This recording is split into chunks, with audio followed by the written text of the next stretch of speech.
Sa poon ay manatili, siya'y sa atin lalagi, mamungang maluwalhati.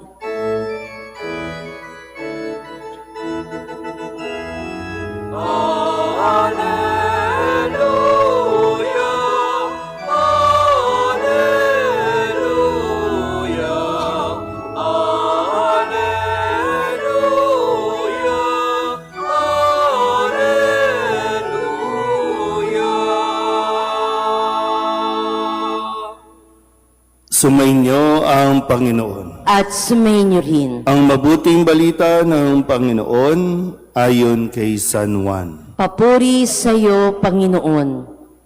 Noong panahong iyon, sinabi ni Jesus sa kanyang mga alagad, "Ako ang tunay na puno ng ubas, at ang aking Ama ang tagapag-alaga.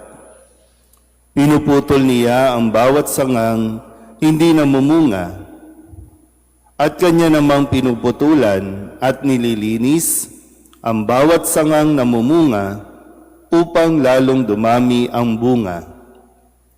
Nalinis na kayo sa pamamagitan ng salitang sinabi ko sa inyo. Manatili kayo sa akin at mananatili ako sa inyo.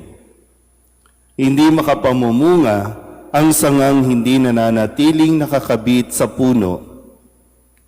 Gayun din naman, hindi kayo makapamumunga kung hindi kayo mananatili sa akin.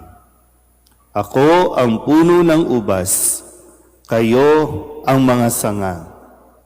Ang nananatili sa akin at ako sa kanya, ang siyang namumunga ng sagana. Sapagkat wala kayong magagawa kung kayo'y hiwalay sa akin. Ang hindi nananatili sa akin ay itatapon at matutuyo gaya ng sanga. Ang gayong mga sanga ay titipunin at susunugin. Kung nananatili kayo sa akin at nananatili sa inyo ang salita ko, hingin ninyo ang inyong maibigan at ipagkakaloob sa inyo.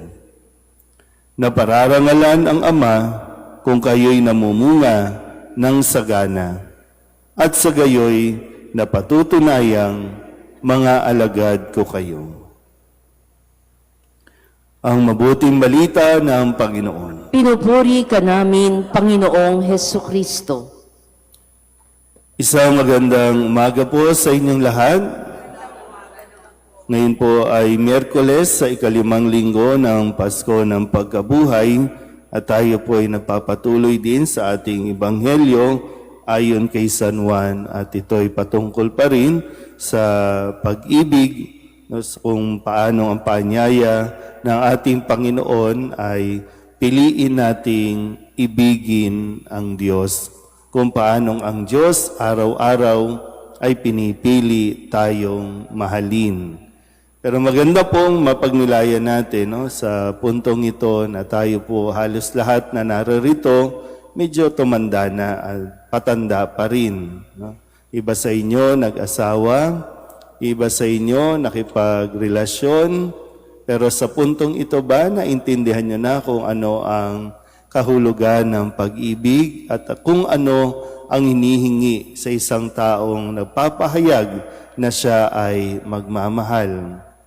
Gaya ng nasabi ko, ang pagmamahal ay hindi lang basta damdamin o nararamdaman. Kasi kung nararamdaman yan, maaari kong itanong, ano nangyari? Bakit nawala yung damdamin nyo na noon ay talagang marubdob, no? Yung pagmamahalan ninyo na lagi nyo na siyang tinitibok ng aking puso. Diba ganyan? At talagang ipinaglalaban ninyo. Kahit na maraming tao ang nagsabing wag siya, pero ipinaglaban ninyo. Kasi yung sinasabi, ito siya ang tinitibok ng aking puso.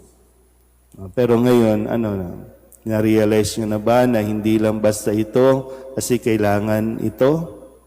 Kasi kailangan desisyon, kailangan matino ang pag-iisip natin.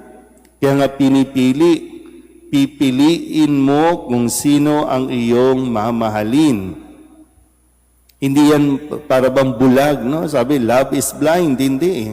Pipiliin mo ang iyong mamahalin. At kapag nakapili ka, ang tanong ay, meron ba siyang kapasidad para manatili? O baka hanggang 1 year lang, 2 year lang, contract lang. Kasi yung kapasidad, mahalaga din katangian. No? Sinasabi natin na mahalaga yung mapagmahal siya.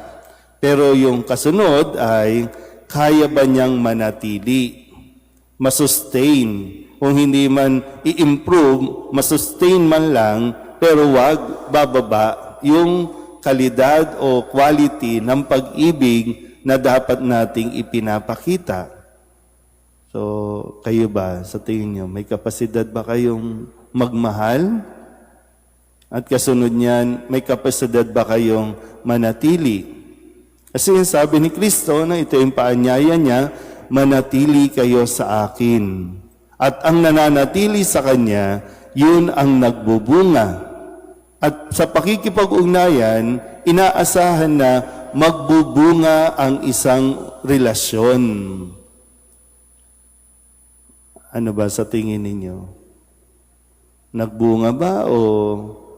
Kasi, di ba sabi nga, ang mga nakakabit sa Kanya bilang sanga at ang nananatili sa Kanya, di ba hindi naman yung basta, okay, nakakabit lang. Pero ang sabi dito, no, sa isang talinghaga na sinasabing nililinis, mayroong pruning, mayroong pagtatapyas, no, may mga inaalis para nang sa ganun mas mamunga. Ito yung mga pagsubok, ito yung mga hirap na dapat pagdaanan, ito yung mga dapat na masakit man pero kailangan alisin.